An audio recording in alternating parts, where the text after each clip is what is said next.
পশ্চিমবঙ্গের লক্ষ লক্ষ রাজ্য সরকারি কর্মচারী এবং পেনশনারদের সঙ্গে জড়িত ডিএ মামলাটির রায়ের জন্য মাসের পর মাস পেরিয়ে যাচ্ছে। এদিকে জানুয়ারি মাসও প্রায় শেষের দিকে, তবে এখনও রাজ্যের ডিএ মামলার রায়দান হলো না।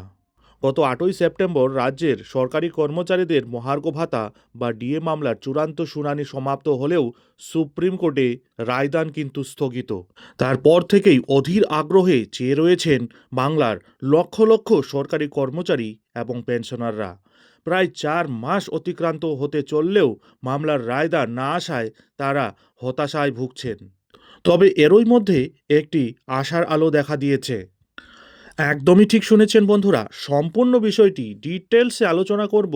তার আগে চ্যানেলে নতুন হলে চ্যানেলটিকে সাবস্ক্রাইব করে বেল আইকনটি বাজিয়ে অল নোটিফিকেশন অন করে দিন।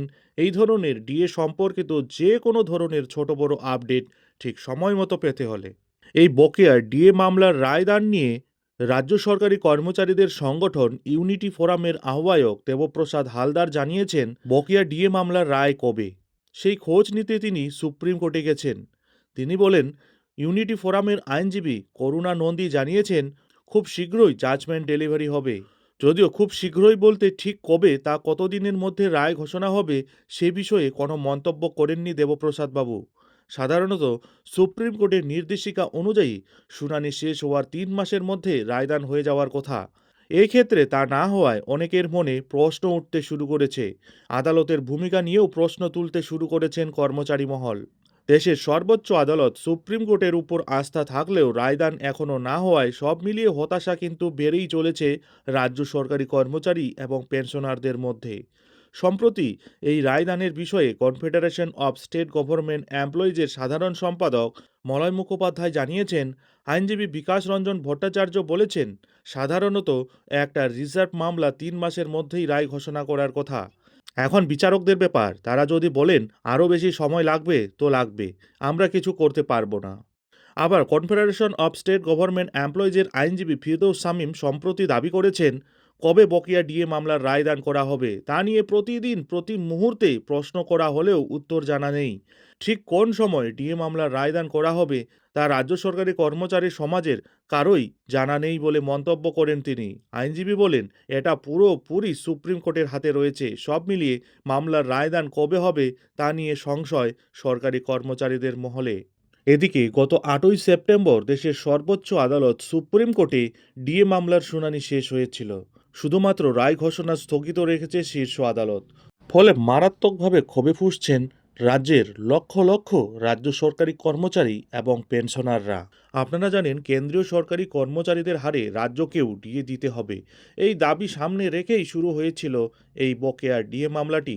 State administrative tribunal Kolkata high court হয়ে মামলা গড়িয়েছে সুপ্রিম কোর্টে। 2022 সালে কলকাতা হাইকোর্ট সরকারি কর্মচারীদের পক্ষে রায় দিয়েছিল। উচ্চ আদালত বলে, ডিএ রাজ্য সরকারের কর্মীদের অধিকার, কর্মীরা কেন্দ্রীয় হারে তা পাওয়ার যোগ্য। কিন্তু সেই রায়কে চ্যালেঞ্জ করে দেশের সর্বোচ্চ আদালত সুপ্রিম কোর্টের দ্বারস্থ হয়েছিল রাজ্য সরকার। সুপ্রিম কোর্ট রাজ্যকে বকেয়া ডিএর 25% মিটিয়ে দিতেও নির্দেশ দিয়েছে, কিন্তু রাজ্য সরকার শীর্ষ আদালতে আবেদন করেছে আরও সময় প্রয়োজন। আর্থিক সংকট রয়েছে এই মুহূর্তে, কারণ 2025-2026 অর্থবর্ষের বাজেটে ডিএ সংক্রান্ত কোনো বরাদ্দ ছিল না। তাই তারা সুপ্রিম কোর্টের অন্তর্বর্তী নির্দেশ পুনর্বিবেচনারও আর্জি জানিয়েছিল। রাজ্যের যুক্তি ছিল, মহার্ঘ ভাতা বাধ্যতামূলক নয়, ডিএ কর্মচারীদের মৌলিক অধিকার নয়। তাছাড়া কেন্দ্র ও রাজ্যের আর্থিক পরিকাঠামো অনেক ভিন্ন। কেন্দ্র যে হারে ডিএ দেয় তার সঙ্গে রাজ্যের তুলনা করলে চলবে না। অন্যদিকে মামলাকারী পক্ষের যুক্তি ছিল, নির্দিষ্ট সময়ে ডিএ দেওয়া সরকারের নীতির মধ্যে পড়ে। খেয়াল খুশি মতো ডিএ দেওয়া যায় না। তাদের দাবি, বেতন কমিশনের সুপারিশ মেনে নির্দিষ্ট সময় অন্তর ডিএ দিতে হবে। প্রয়োজনে বকেয়া ডিএ কিস্তিতে দেওয়া হোক। দেশের সর্বোচ্চ আদালত সুপ্রিম কোর্টে সেই ডিএ মামলারই শুনানি শেষ হয়েছিল গত 8ই সেপ্টেম্বর 2025-এ। কিন্তু শুনানি শেষ হওয়ার 4 মাস হতে চললেও রায়দান কিন্তু এখনও অধরা। এখন দেখার বিষয় হলো, দেশের সর্বোচ্চ আদালত সুপ্রিম কোর্ট রাজ্যের লক্ষ লক্ষ সরকারি কর্মচারী এবং পেনশনারদের সঙ্গে জড়িত এই বকেয়া ডিএ মামলাটির রায়দান ঘোষণা করে